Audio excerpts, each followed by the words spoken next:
नमस्कार, मैं हूं व्यास जी। इस कार्यक्रम में आप सभी का स्वागत है। आज हम लोग चर्चा करेंगे उस खबर के बारे में जो काफ़ी दिनों से गंभीर चर्चा का विषय है, जिसके बारे में देश और दुनिया के काफ़ी हिस्टोरियंस, जो इतिहास की जानकारी रखने वाले लोग हैं, और इंडियन हिस्ट्री कांग्रेस भी अपनी चिंता व्यक्त कर चुका है। वह है एनसीईआरटी के द्वारा जो टेक्स्ट बुक्स हैं, ख़ास करके जो सेकेंडरी के टेक्स्ट बुक्स हैं, और यूजीसी के द्वारा जो बीए का नया पाठ्यक्रम हिस्ट्री का ड्राफ्ट के रूप में सर्कुलेट किया गया है, उसके बारे में हम लोग चर्चा करेंगे। मित्रों, कठोपनिषद में एक श्लोक है, उत्तिष्ठ जागृत प्राप्य वरानि बोधत। उसका मतलब ये हुआ कि उठो, जागो और श्रेष्ठ गुरुओं के सानिध्य में ज्ञान प्राप्त करो। ये बहुत पहले भारतीय मनीषा में कहा गया, ज्ञान प्राप्त करना हो तो श्रेष्ठ गुरुओं के सानिध्य में प्राप्त करो। अब समझा जाए ज्ञान क्या है।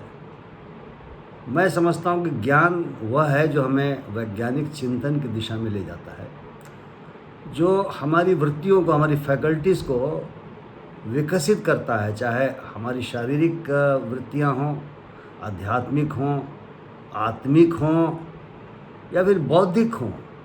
क्योंकि बिना बौद्धिक चेतना के हम न तो समाज में आगे बढ़ सकते हैं, न अपनी ज़िंदगी में आगे बढ़ सकते हैं, और न ही हम निर्णय सही ले सकते हैं।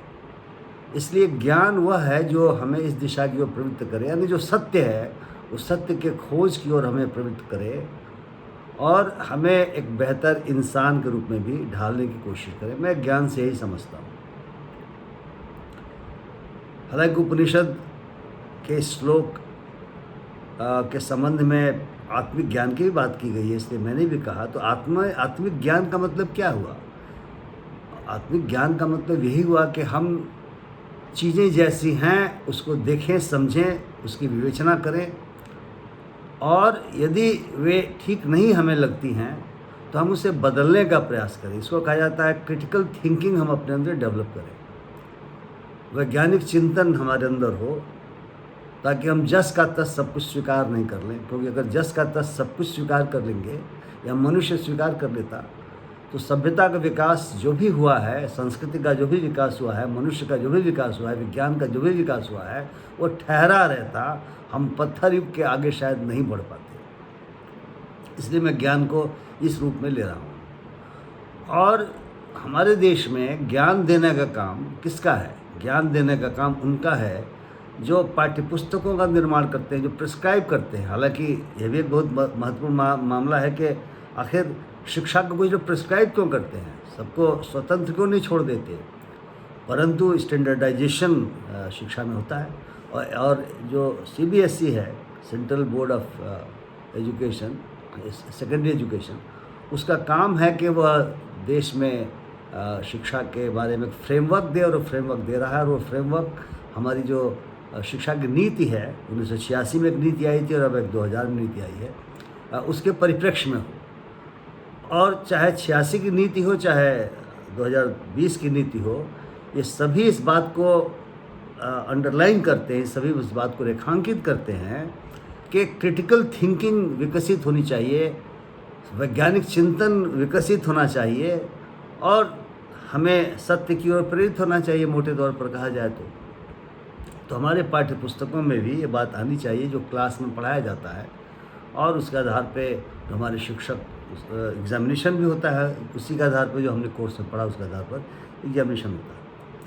अभी जो कंट्रोवर्सी मैं कहूँगा कि आई है, वो यह आई है कि एनसीईआरटी का कहना है कि कोविड के कारण जो कक्षाएं नहीं चल सकी थी और जो करिकुलम का लोड बढ़ गया था बच्चों के ऊपर, और जो स्ट्रेस आ गया था परीक्षा का, उससे निपटने के लिए उन्होंने जो कुछ पाठ्यपुस्तकें हैं उन पाठ्यपुस्तकों का युक्ति संगतिकरण या रेशनलाइजेशन किया है। यदि आप एनसीईआरटी के वेबसाइट को देखेंगे तो इसके संबंध में उन्होंने बाकायदा अध्याय दिया है रेशनलाइज टेक्स्ट बुक्स का करके, उसमें अन्य बातों के अलावा ये लिखा हुआ है कि उन्होंने इसलिए किताबों का युक्ति संगतिकरण या रेशनलाइजेशन किया है ताकि वो करिकुलम का जो बोझ है और परीक्षा का जो स्ट्रेस बच्चों के ऊपर इस पैंडेमिक के परिप्रेक्ष्य में पड़ रहा है उसको कम कर सके, और वह कंटेंट यानी वह चीज़ें पाठ्य पुस्तकों में जिसे विद्यार्थी आसानी के साथ प्राप्त कर सकते हैं, जो उनकी पहुंच की सीमा के अंतर्गत है, जिसमें शिक्षकों के बहुत ज़्यादा हस्तक्षेप की आवश्यकता नहीं पड़ती और स्वयं वो पढ़ सकते हैं अन्य जगहों से या फिर अपने दोस्तों के बीच में पढ़ सकते हैं, उनको हटाया गया है। और महत्वपूर्ण बात ये भी कही गई है कि जो कंटेंट, जो विषय वस्तु आज के परिप्रेक्ष्य में असंगत हो गई है, इरेलेवेंट हो गई है, उनको हटाया गया है। अब क्या हटाया गया है समझा जाए इस बात को। हम इतिहास की किताब को लेते हैं, इतिहास की किताब से कुछ चैप्टर्स हटा दिए गए हैं और कई वाक्यांश स्टेंजाज उनको हटा दिया गया है। और आपको आश्चर्य होगा कि मुग़ल काल का पूरा इतिहास हटा दिया गया है। अब उसे इरेलेवेंट मान के हटाया गया है, या उसे बस्ते का बोझ या करिकुलम का बोझ कम करने के लिए हटाया गया है, या इस नज़रिए से हटाया गया है कि विद्यार्थी आसानी के साथ पीयर लर्निंग या सेल्फ लर्निंग के माध्यम से ये सब चीज़ें जान सकते हैं, हम नहीं कह सकते, लेकिन उसको हटाया गया है। और यही नहीं, बहुत सारे ऐसे ऐसे वाक्यांश हटाए गए हैं कि उसमें हमें ताजुब होता है। जैसे जो हमारे प्रथम शिक्षा मंत्री थे मौलाना अबुल कलाम आज़ाद साहब, जो बड़े स्वतंत्रता सेनानी भी थे और जो संविधान सभा बैठी थी उस संविधान सभा के महत्वपूर्ण सदस्य थे। कई समितियों का उन्होंने उप समितियों का उन्होंने उसकी अध्यक्षता भी की थी। उनका रेफरेंस था कॉन्स्टिट्यूशन की किताब में, उसे हटा दिया गया है। 11 की वो किताब थी, उसमें से हटा दिया गया है। और क्यों हटाया गया है कहना बड़ा मुश्किल है, उसे हटा दिया गया है। और सोशल साइंस की जो किताब है उसमें से तो महात्मा गांधी के जो हत्यारे गोडसे है उससे संबंधित बहुत सारे अंश हटा दिए गए। उस समय जो हिंदू फंडामेंटलिस्ट थे, एक्सट्रीमिस्ट थे, अतिवादी लोग थे, जो गांधी जी से नफ़रत सी करते थे, उसके प्रसंग को हटा दिया गया है। यहाँ तक कि जो 2002 में जो दंगे हुए या इमरजेंसी की जो बातें आईं, इन सभी को वहाँ से हटा दिया गया है। नक्सलाइट मूवमेंट को हटा दिया गया है, जो निश्चित तौर से हमें बहुत कुछ सिखलाता भी है। आरएसएस को जो बैन किया गया था गांधी जी हत्या के बाद, उसे हटा दिया गया है। और बहुत सारे जो सोशल मूवमेंट्स के बारे में किताबों में दिया हुआ था, जिसे मैं समझता हूँ कि जानना चाहिए हमारी नई पीढ़ी को, ख़ास करके जो ग्रामीण क्षेत्रों का जो स्ट्रेस है, जो जिसको हम एग्रेरियन डिस्ट्रेस कहते हैं, उसके बारे में जो अध्ययन है, ख़ास करके पी साईनाथ का, उसे हटा दिया गया है। हालांकि एक प्रेस रिलीज़ भी आया है, एनसीईआरटी के वेबसाइट पर दिया भी हुआ है।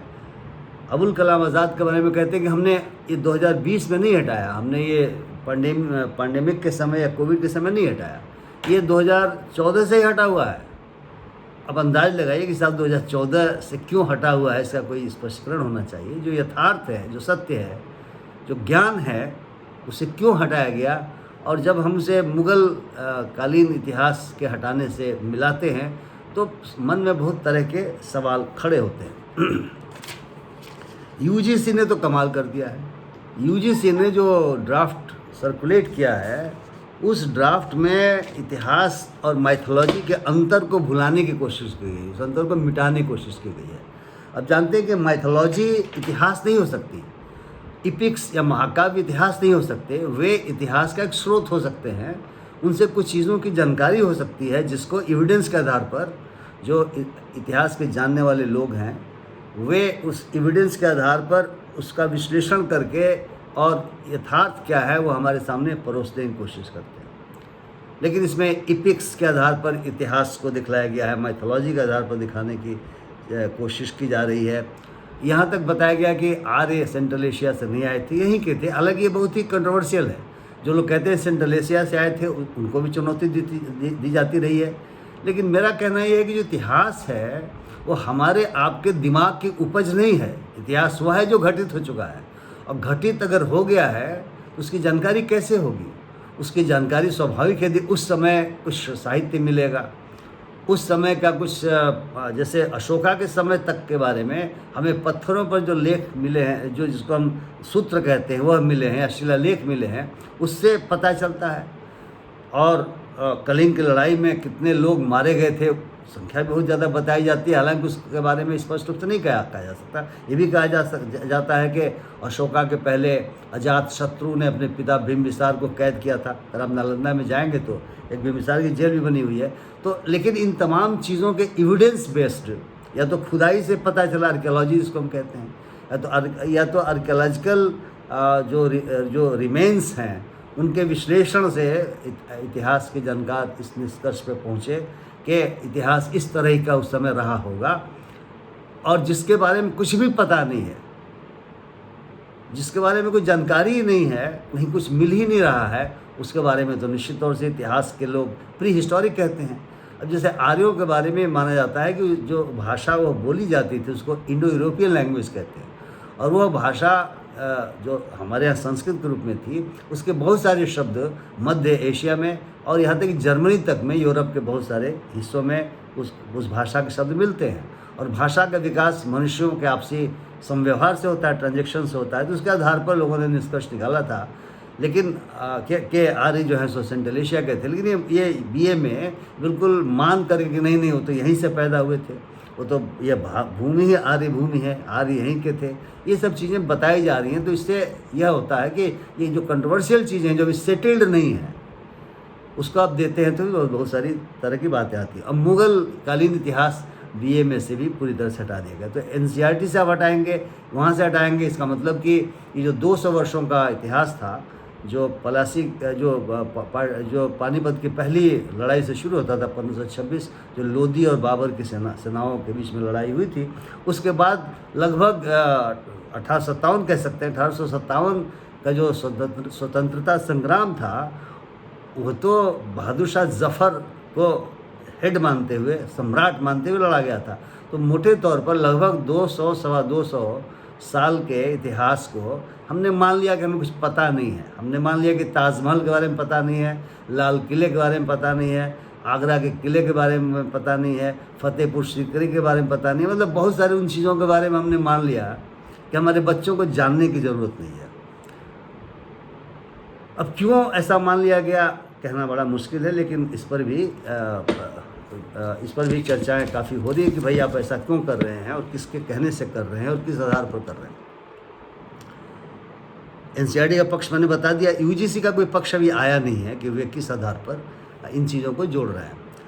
मित्रों, लेकिन लगभग 250 जो इतिहास के लोग हैं, जिसको हम हिस्टोरियंस कहते हैं, और जिनको इन्वॉल्व किया गया था इन टेक्स्ट बुक्स को बनाने के लिए, उनसे टेक्स्ट बुक्स में जो संशोधन या रचनाइजेशन किया गया है वो करते समय उनसे कोई राय नहीं ली गई। वो कह रहे हैं कि राय भी नहीं लिया आपने और गलत आपने किया हुआ है।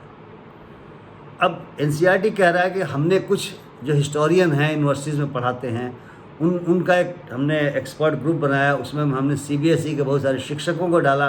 तो शिक्षक और विद्वान और हमारे जो इंटरनल एक्सपर्ट्स हैं, उन्होंने मिल करके और बाकायदा उन टेक्स्ट बुक्स में कौन सा अंश हटा देना चाहिए, कौन से वाक्य को नहीं रहने देना चाहिए, कौन सा चैप्टर हटाना चाहिए, इस सब का फैसला लिया। और यह तो ज्ञान की प्रक्रिया है जो चलती रहती है, और जो आधार उन्होंने बताए हैं उसके आधार पर यह किया गया हुआ है।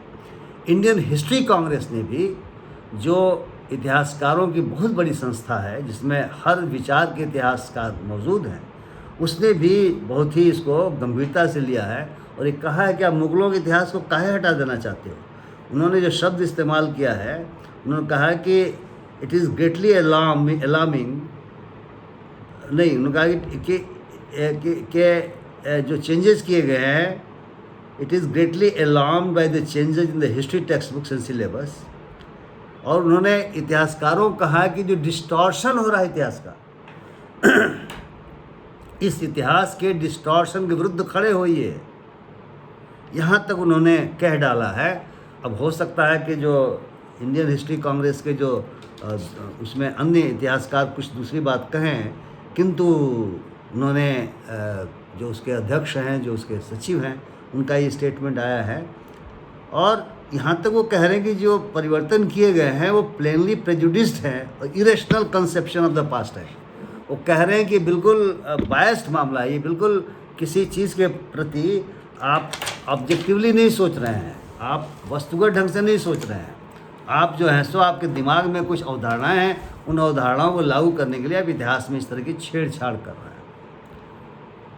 मित्रों, जैसा मैंने कठोपनिषद के उस श्लोक से अपनी बात आगे बढ़ाई थी कि अगर ज्ञान के क्षेत्र में हम अब तक स्कूलों में पढ़ाई जाने वाली चीज़ों में कुछ ढूंढते हैं कि वो गलत है, उस पर एक बाकायदा बहस होनी चाहिए, उसको बाकायदा साक्ष्यों के साथ एग्ज़ामिन करना चाहिए। ऐसा नहीं है कि जो करिकुलम आज से 30 साल पहले होगा वही आज भी होगा, बदलते रहते हैं। हम लोगों ने जब पढ़ाई की थी उस समय जो हमें पढ़ाया जाता था उसमें बहुत सारी नई चीज़ें जुड़ी हैं, चूँकि नई चीज़ों की जानकारी हुई है। तो जो ज्ञान विज्ञान के क्षेत्र में नई नई बातें आती हैं जो हमारे क्रिटिकल थिंकिंग को बढ़ाती हैं, जो हमारे अंदर वैज्ञानिक चिंतन को पैदा करती हैं, जिसे हमें जानना चाहिए ताकि हम बेहतर निर्णय ले सकें, वो चीज़ें किताबों में जुड़ती हैं। कोई ख़राब बात नहीं है, बिल्कुल होना चाहिए। चूँकि आज से 1000 साल पहले जो ज्ञान रहा होगा, जैसे मैंने उपनिषद के ज्ञान की बात कही, वो बहुत सारी बातें नई आ गई हैं। विज्ञान में तो लगातार नित्य नए खोज हो रहे हैं, तो हैगा। अब जैसे गैलीलियो के पहले, केपलर के पहले माना जाता था कि सूरज धरती का चक्कर लगाता है, और एक धार्मिक ग्रंथ में इसकी चर्चा भी की गई, जबकि वैज्ञानिकों ने पाया कि नहीं, ऐसा नहीं है, धरती सूरज का चक्कर लगाती है।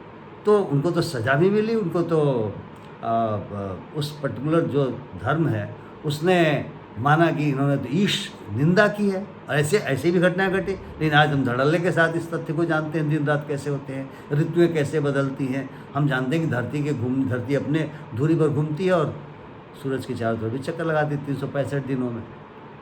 तो ज्ञान विज्ञान के क्षेत्र में, भाषा के क्षेत्र में, सोशल साइंसेज के क्षेत्र में, इतिहास के क्षेत्र में जो नए नए एविडेंस आएंगे, तो इतिहास चाहे भाषा विज्ञान, चाहे सोशल साइंसेज, चाहे विज्ञान, इसमें चेंजेज होंगे और टेक्स्ट बुक में वो जगह पाएंगे। लेकिन बिना एविडेंस के अगर कोई चीज़ आप डालते हैं तो कहीं ना कहीं आप ज्ञान की जगह आप बच्चों में अज्ञानता भरते हैं। तमसो मा ज्योतिर्गमय में जो कहा गया, जब जानते हैं उपनिषदों का, खास करके बृहदारण्य उपनिषद का बहुत महत्वपूर्ण शब्द है श्लोक में, तमसो मा ज्योतिर्मय, अंधकार से प्रकाश की ओर चलो, यानी ज्ञान के प्रकाश की ओर चलो, सत्य के प्रकाश की ओर चलो। अब इसको आध्यात्मिक रूप से भी लोग इंटरप्रेट करते हैं कि आत्मिक प्रकाश की ओर चलो, ब्रह्म के प्रकाश की ओर चलो। लेकिन मैं मानता हूँ कि इसका मतलब ये हुआ आज की तारीख में कि हम अपने अज्ञान को छोड़ करके ज्ञान के प्रकाश की ओर चलें। और ज्ञान क्या है, हमने उस पर अपनी चर्चा को आगे बढ़ाया है। तो कायदे से काफ़ी बहस मुबाहिसे और एविडेंस की रोशनी में, तथ्यों की रोशनी में रिवीजन होना चाहिए, वरना इस तरह के सवाल बिल्कुल पैदा होंगे। अब मुग़ल काल के पूरे इतिहास को हटा देने का कोई तुक किसी की समझ नहीं आता। इतिहास मूलतः हमें सिखाता क्या है?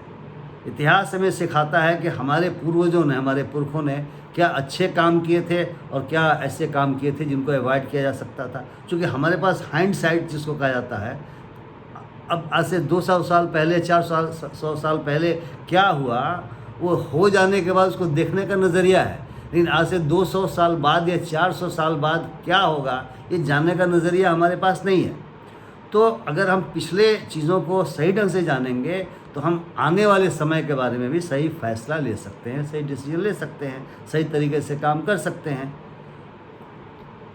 लेकिन अगर उसको नहीं जानने दीजिएगा, उदाहरण के लिए ये कहा गया है बीए का जो ड्राफ्ट सिलेबस है कि जो जाति प्रथा है वो हमारे देश में थी नहीं प्राचीन काल में, वह तो इस्लाम के आने के बाद हुई है। तो कहीं ना कहीं ये पता चल जाता है कि भाई आप जो ये सब टेक्स्ट बुक में रिवीजन करना चाहते हैं, करिकुलम में रिवीजन करना चाहते हैं, आपकी मंशा क्या है?